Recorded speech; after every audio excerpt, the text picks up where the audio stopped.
Welcome to week 3 of Ring Talk with me, Martin Theobald, and Steve Goodwin. We're going to be looking through the action from Saturday night's Date with Destiny card down at York Hall. You got a fighter fighting up in Liverpool at the weekend. A few other bits about potential matchups coming down the line, and just some general boxing talk. So, should we start off looking back to the Jack Green promoted Date with Destiny? Yeah, good show. Saturday night. Good solid show. Went on a long time, but I thought that people that went there got good value for money. Yes. There were 3 10-rounders. Wadi Camacho narrowly got the victory over Ozzy Gervais. I think Ozzy Gervais performed very well. I thought Wadi probably wasn't at his best. We had Freddie Quit lost his Southern Area title to Louis Green. I thought Louis Green gave everything in that fight. It was a brilliant fight. Full credit to both boxers. And Danny Cousins basically spent 10 rounds beating up Spiros Dimitriou, who I thought showed ultra toughness, but wasn't good enough on the night. But there were 3 good fights, and the picks of the undercard were Tunji Agunia. I thought was fantastic against Jordan Granham. I thought it was a really good performance, because to take on Jordan Granham in your second pro fight, remember that Granham had just put down Nav Mansouri and pushed him hard. He's a class outfit, isn't he? And Tunji was brilliant. I thought, full credit to him. And I thought Linus Udofia was amazing against Ashley Bailey-Denez. We'll come back to him in a minute. So going back, I mean, Ozzy Gervais gave a really good account of himself, given it was short notice that he was in there for that fight. It was a really good account of himself. I didn't think Wadi was at his best by any means. I don't know, maybe they kind of met in the middle of their performances. Ozzy raising his, Wadi coming down a little bit. I don't know. But it was a really interesting fight. I thought it was going to go early in the build-up, and then it was never really at risk of it, was it? It was more of a... Well, I thought at the end of the 9th, Ozzy caught Wadi with a big shot, and I think the bell helped Wadi through that, because it was a big shot he caught him with. So he's similar to what happened with Jose Lopez. He caught him at the end of the 9th. So, but I think Ozzy can still he's 35, but I still think he'll win the Southern Area title minimum, and I think he'll do that. He's this cruiserweight division is not. There's not lots and lots of cruiserweights out there, so I think most of you've got anyway. Yeah, it's true. You got Robin Dupre, who's fighting Luke Watkins. They've got them a shot at the Commonwealth title, and but apart from that, then I think it's a clear run in. So I think Ozzy could easily come back and win a Southern Area. Danny Cousins now becomes mandatory for a Southern Area, so he'll get his shot before March. So touch on that one. I mean, that was a really good performance by Danny. Spiros is so short and squat, and he's got that kind of Tyson-esque build about him, and almost a style as well, where he's coming in from different. And Danny was just really impressive. I thought his boxing slick, very, he's going in and out of his southpaw, playing with him at times. Which, I mean, when they stood opposite each other at the opening of the fight, there must be, 3/4 of a foot difference? I mean, I thought they looked like different weights. I think Spiros, he had limited amateur experience as well, and but I thought he is one tough man, and I want to give him full credit to Spiros for that fight. He really gave it his all, but he just wasn't good enough at that weight to beat Danny Cousins. When he got dropped, was it towards the end of the 5th or the 6th? Like, that was right in front of where I was, and he went down, and they kind of... I was almost semi-surprised that they sent him back out in the next round. So was I. And I think I've written in my fight report, the credit to Danny that he didn't go out looking for the kill at that point, although you could argue he could have put his foot down a little bit more and gone for it. I think he was probably wary that Spiros wasn't as gone as what he was. He maybe didn't realise how badly hurt Spiros was, I'm not sure. But credit to both. I mean, Danny for his boxing ability and his brain, and being able just to go those 10 rounds almost at ease. Danny Cousins has won 5 of his 6 since I signed him. He's now 10-10, right? So that shows you he was 5-9 when I signed him. With a career in nowhere, and now he's 10-10. So full credit to him for turning it around. I mean, it was, it's quite a stark contrast between the two. Just looking at him, isn't it? I mean, Spiros is all muscle, short, squat. Danny, he's doing it for men like me out there. I saw him having a fry up the next day. Good luck to him. Nice guy as well. So lovely bloke. Full credit to both of them for putting on a good show. Spiros, full credit, as you say, for the toughness of it. And then the Louis Green, Freddie Quit, it was a great fight. Just 2 men that were happy to stand on one another's toes and throw hundreds, I don't know, of punches. I think Freddie's the most talented naturally. Louis is super tough, and I've always respected Louis since I saw him box. Ixie fought on one of our shows before. And I've always had the utmost respect, and I've always looked at him and thought that kid could be very good. Yeah. And I still think he could be very good. He's a tough kid, isn't he? As his friend. Nice kid, nice family. His dad's a lovely man, and they deserve full credit to them, and I wish them all the best in their career ongoing because he was great. Brought a big support as well, didn't he? It was good. And then, as you say, Tunji looked a real class act. I thought he was quite dominant in a fight against a really tough, tricky fighter. But the times they kind of locked together, it was a really good mixture of two lads. Great fight.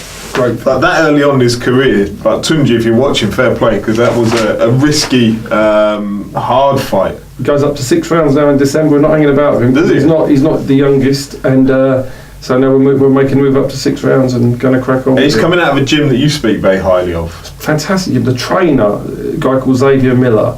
I will be astonished if in the next number of years he is not mentioned up with some of Britain's greatest trainers.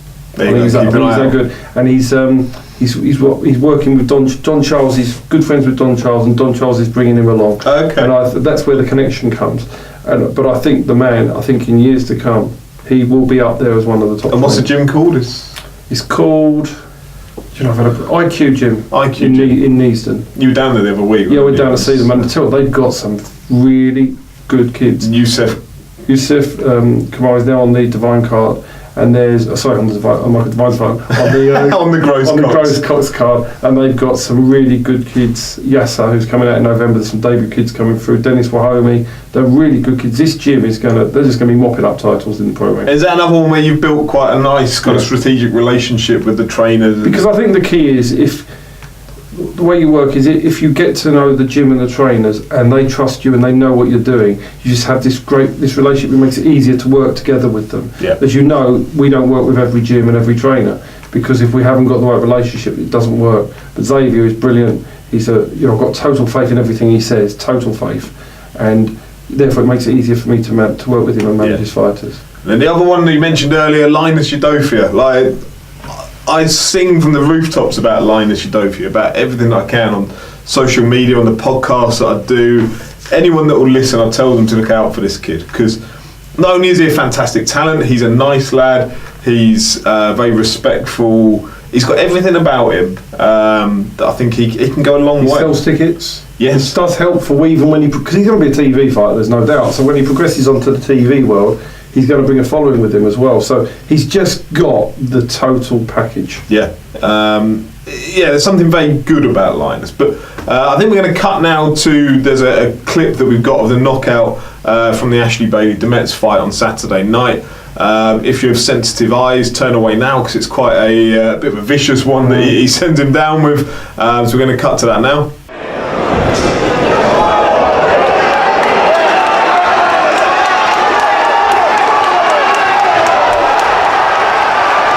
I hope you enjoyed that one. But further to that, we also caught up with Linus because after his knockout win, he's decided to go away on holiday. I think we were chatting to him about his holiday the other day, weren't we? And I hope you're enjoying it, Linus. Have a quick word with Linus now and find out what he's been up to since the knockout on Saturday. I chose Ashley Bailey-Demetz because he was the highest person in my radar at the time for the amount of fights and the amount of experience I had, and I felt like he was going to really push me in this fight, which he did. Tell us about the fight, how it went. As soon as I got in, I realised he went, I had to work a little bit harder. I couldn't just, keep him behind the jab and stuff like that. To an extent I could, but I thought, he's not really respecting anything I'm throwing at him, so we kind of have to make it a little bit of a dogfight. And I'm kind of happy I did because I don't feel like I would have got the same amount of credibility I got beating him the way I did if I had just done what I normally do all the time, just boxing behind the jab. If I just beat him like unanimous decision or whatever, I don't think I would have got the same credibility as I did beating him the way I did. Yeah. And the finish? Yeah, I knew he was kind of slowing down after he cut my eye. I knew he kind of I knew one or two things was going to happen. I thought he was going to come in and just really try and put it on me, or try and take it easy and try and hit it some more to open it up. So I thought I'm going to have to have to fight him here, have to put it on him a bit more, which I did. And then I felt him slow down a little bit, And Terry said something genius, which was he kept on dropping his hand every time he went to throw a shot. Kept on dropping his left hand, so he said kind of whip a right hook around every time he comes in, whip a right hook around. And I did it enough, and I caught him one time, and I saw him shake, and I saw him really stiffen up. And then I just kind of put it together, head and body in the last shot, which actually I was going to pull out of. When I threw that, I thought, let me get out of it, because I was in the corner. And as soon as I threw it, I looked away, and I looked over, and he was on the floor, and I was just, brilliant. And that was it. I didn't actually see it. I didn't think the record even counted it. And what next for 2018? 2008, I haven't really thought that far ahead, really. I'm just trying to relax now after being in camp for so long. But I don't know. I just see what my management, everyone has to say. I see what Terry has to say. Right now, I'm just relaxing. I'm just trying to chill out a little bit after that. I haven't really got anything in my vision right now. There you go. I hope you're having a fab time out there, Linus. There's been a bit of social media interaction between Linus and certain Taylin Jones, which hopefully if you're watching this, you've got an idea of who Taylin Jones is. Fantastic fighter, yes. Same weight class as Linus, probably a little bit further on in his career. He's had a few more fights. He's fought, Nick Gemman, tough fight that. Yeah. Came out with a loss from that, but with didn't discredit himself in doing so. Not. Proved his toughness, getting up again and again from that. What can you tell us about the situation? Well, Linus came up. Linus said that Tay. Look, first off, respect Tay totally. So I'm not. I won't say and he's a nice lad. I won't say a bad word about him because he's a nice kid and he's very talented. Just not as good as Linus. But that's honest. He came up and he wanted to make the fight, but it's become apparent that when you're doing small hall boxing like we are, you have to have people, somebody has to pay for the fight because you haven't got a TV network, and that fight will build into something big. But it's apparent that Tay wants Linus to basically sell tickets and pay for him. So that means Linus would not be earning that much out of the fight. Which is a risky fight, as much as you're saying, No, I totally agree. I believe Linus wins, but it isn't a gimme fight because Tay's a really good fighter. So there's no way, as a good manager, you're going to allow your fighter to get the short end of the financial straw to take a fight which is a hard fight. Yeah. And that fight will brew down next year, and I'm sure they'll meet for the Southern Area title. I'm sure we might be able to get it on a TV platform at some point. So in reality, Linus would have been prepared to do the fight on an equal split, but he's not going to do it on where he's going to be the lower earner and Tay's going to make the money, because he said, what's the point? Yeah. At this stage, we'll wait for next year. So that's what we'll have to put that on hold.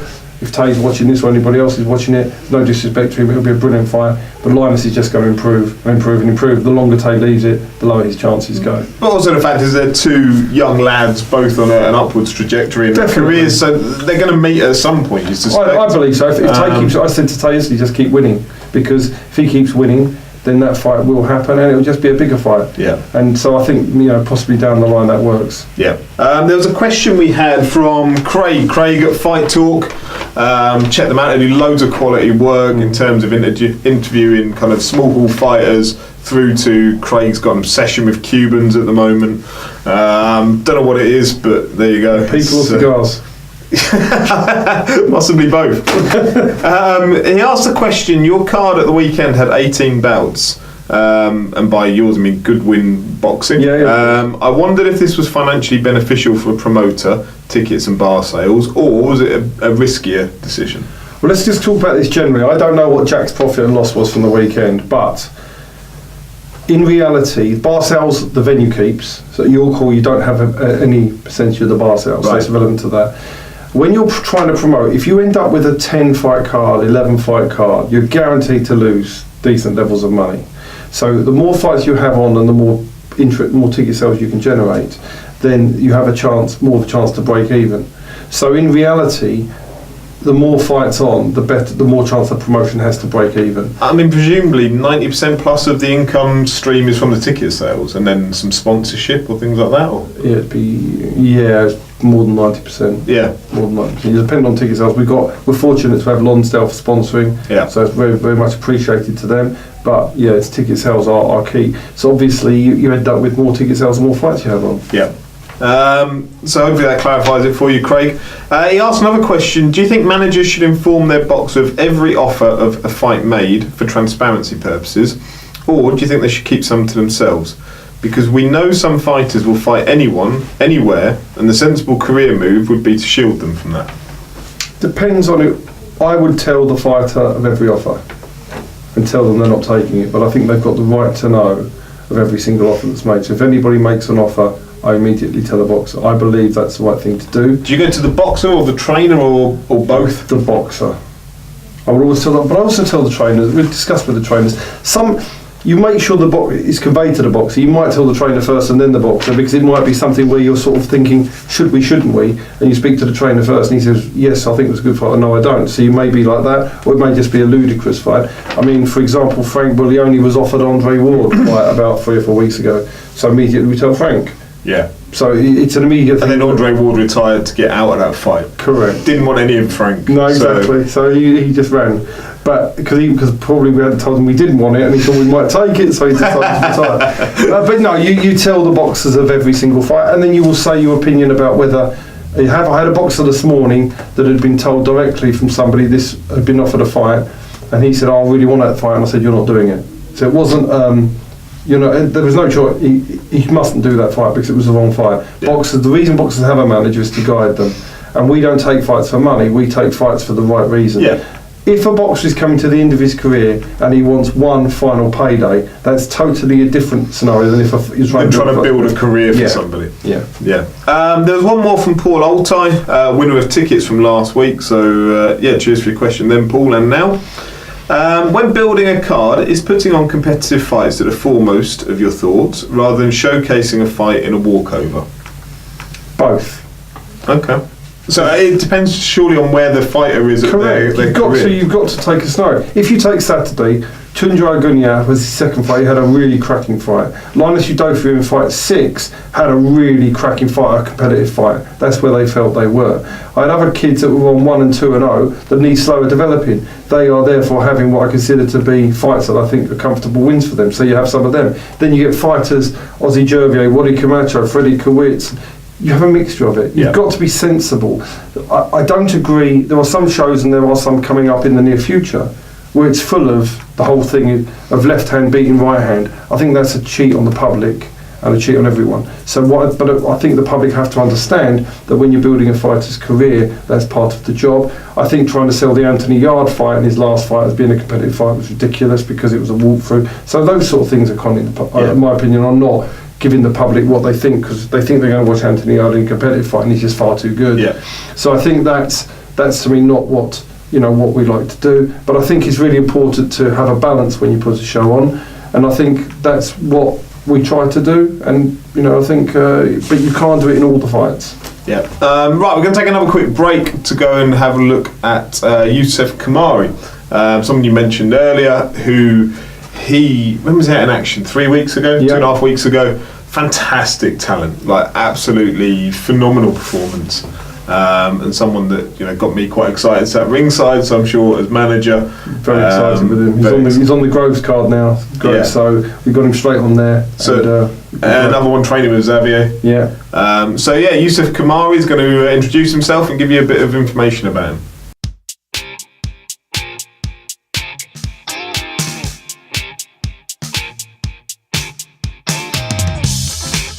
My favourite sport of boxing, I would say, got to be football, man. Because growing up, I always watched football. I support Fulham, so I'm always following what they're doing. I don't follow much anymore, but I like watching it, so I've got to say football.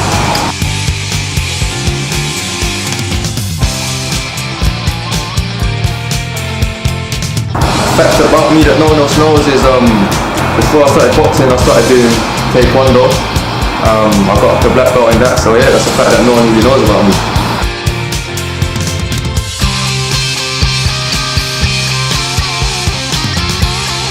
Before a fight, I don't really listen to nothing. I just think to myself and focus on what I need to be doing in the ring.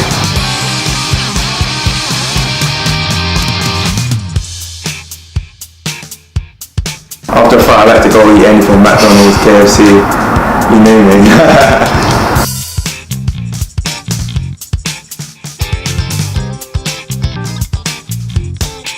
I'm watching to just want to achieve as much as I can, go as far as I can, and get the best out of it.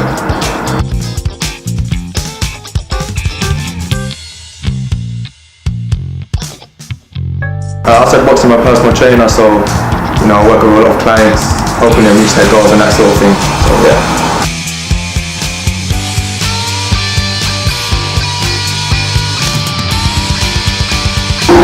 I'm also on the fight and going on stage, and the reason being I live 2 minutes from it, so walk away, so I love the fight, it's like my hometown. So there's Youssef, keep an eye out for him on the Gross Cox undercard, and you'll see plenty of them in the future down to York Hall as well, I'm sure.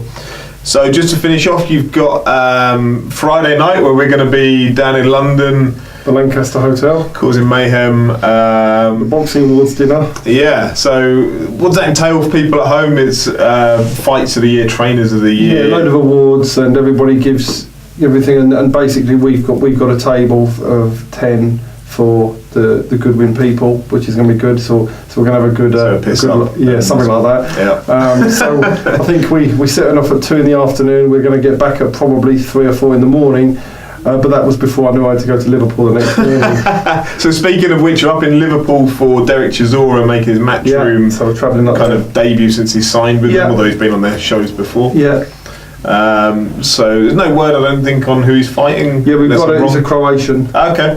So it should be a relatively straightforward win, and that sets him up for the European title in Monaco on the first weekend. Yeah, so this is a tune-up fight. Yeah, he wanted one. Derek wanted one. I mean, people are going on, Eddie Hearn, why are you doing that for Derek? Eddie Hearn didn't want to give him a warm-up. So I'm going to defend Eddie Hearn here. I know he didn't want to give Derek a warm-up. He wanted him straight to the European title. It was Derek that insisted, as part of the deal, that he had a warm-up. Yeah. So Eddie Hearn gave that to him. Fair. It's a decent little card up there. Like, I give Eddie Hearn plenty of stick on social media, but I don't have an issue with this one necessarily. No one outstanding fight, but just some. I mean, the main event, the Hall Butler I have no interest. If I'm there, I'll probably go to the bar or something. Yeah. But some of the other fights, I quite Brophy Fielding's I really all right. like that fight. I like the Ahara Davies fight. I think Ahara wins, but I like the fight. That Tom Farrell, isn't it? Yeah, I like the fight. And then you've got Stalker Dodd. Yeah, which is 2 lads. Let him have a scrap. Fight. I think it's actually well worth watching. I think it's alright. Yeah, I mean, I'll always pull up Hearn for saying that every Saturday fight night we'll have a world title fight on it, but he says some things sometimes. I'm not making it up. That's verbatim. You can go and find it somewhere. But sometimes less is more. I think, Mr. Hearn, if you ever happen to watch Fair this. enough. But I don't genuinely have a problem with the card. I think it's an all right card. I like, there's a few domestic. And let's be honest, as fans, you want to see some domestic close matchup. They're not necessarily 50-50s, but they're 60-40s. You've got that on Saturday. I think you've got that. I'm actually really looking forward to it. So it should be good. Right, so that'll do us for the evening, or whenever you choose to watch this. But thank you very much for tuning in. Give us your feedback. Send through any questions you want for next week to Steve. Happy to answer any of them within reason. Not what happens on Friday night, I suspect. But thank you again for watching, and we'll catch you soon. Cheers. There you go. Hope that's about 20 minutes.